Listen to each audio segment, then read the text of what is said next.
এই জন্যেই বলে প্রেম করা উচিত। না না, এটা আমি বলছি না, এটা হচ্ছে এই যে নিচে ছোট মেয়েটাকে দেখতে পাচ্ছেন, এ বলছে। একটু ভিডিওটা দেখুন, তারপরে আপনাদের ভিডিওটা সম্বন্ধে বলছি। বলে কি তুই চণ্ডীবিটির দিকে আয়, আজকে কিছু গিফট আছে তোকে দিব। তো আমি বলি কি আমি চণ্ডীবিটিতে যেতে পারবো না, জোড়াপুকুরে যাচ্ছি, তুই নিয়ে আয়।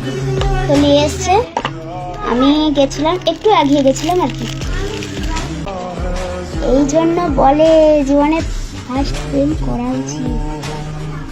এই চুড়ি, এই একটা চুড়ি, এই জন্য বলে গাইস ফার্স্ট প্রেম কর, অনেক কিছুকে জীবনকে বোঝায়।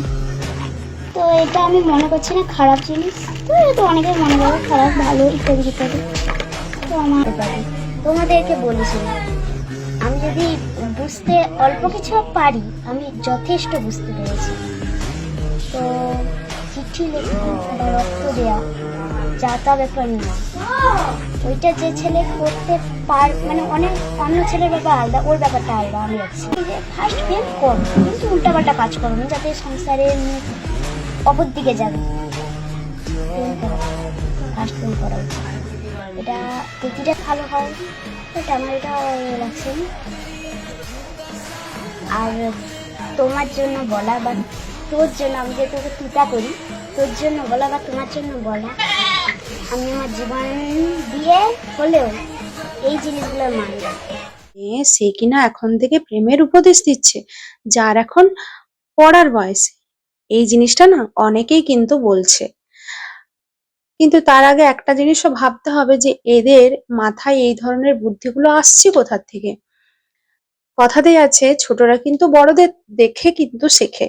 তো এরাও যখন সোশ্যাল মিডিয়া গুলো খুলছে, তখন কিছু কিছু মহিলাদের, কিছু কিছু মানে মানুষের এমন এমন ভিডিও দেখে, তাদেরও ইচ্ছে করে, মানে তাদের মনের মধ্যে এটা মানসিক ভাবে চলে এসেছে যে আমাদেরকেও পপুলার হতে হবে, আমরাও কিন্তু ভিডিও বানাবো এরকম।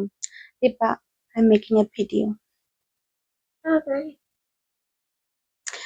তো তো এরা সেরকমই ভিডিও বানাচ্ছে। এর মাথাতে এই জিনিসটা, এই কন্টেন্টটা এসেছে যে এখন একটা এমন টপিক চুজ করি যেটা প্রচুর মানুষ দেখবে, প্রচুর মানুষ ফলো করবে আমাকে, আমি প্রচুর পপুলার হব। তো এই জিনিসগুলো এদের মাথাতেও আসছে, যেটা এখন সমাজ মাধ্যম খুললেই দেখতে পাবেন। শুধু এর ভিডিওটা দেখে আপনি তাজ্জব হবেন সেটা না, অনেক এরকম ছোট ছোট বাচ্চা থেকে শুরু করে বয়স্কদের কন্টেন্ট দেখলে আপনার মাথা খারাপ হয়ে যাবে যে এরা এই জিনিসগুলো ভাবছে কি করে, যা অনেক সাধারণ মানুষের কাছে আশ্চর্যজনক। আমিও হলাম আশ্চর্য, এটা আর নতুন কিছু না, এটা এর আগেও অনেকের দেখেছি, এরও দেখলাম। তো এটাই হচ্ছে সমাজ মাধ্যমের মানে ভালো দিক না খারাপ দিক, আপনারাই কমেন্ট সেকশনে জানাবেন।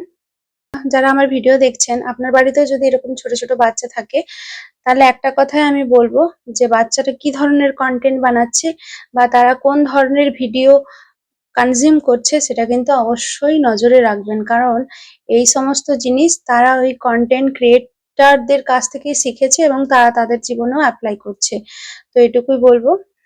ভিডিওটা শেষ করছি, কমেন্ট করবেন, সকলে ভালো থাকবেন।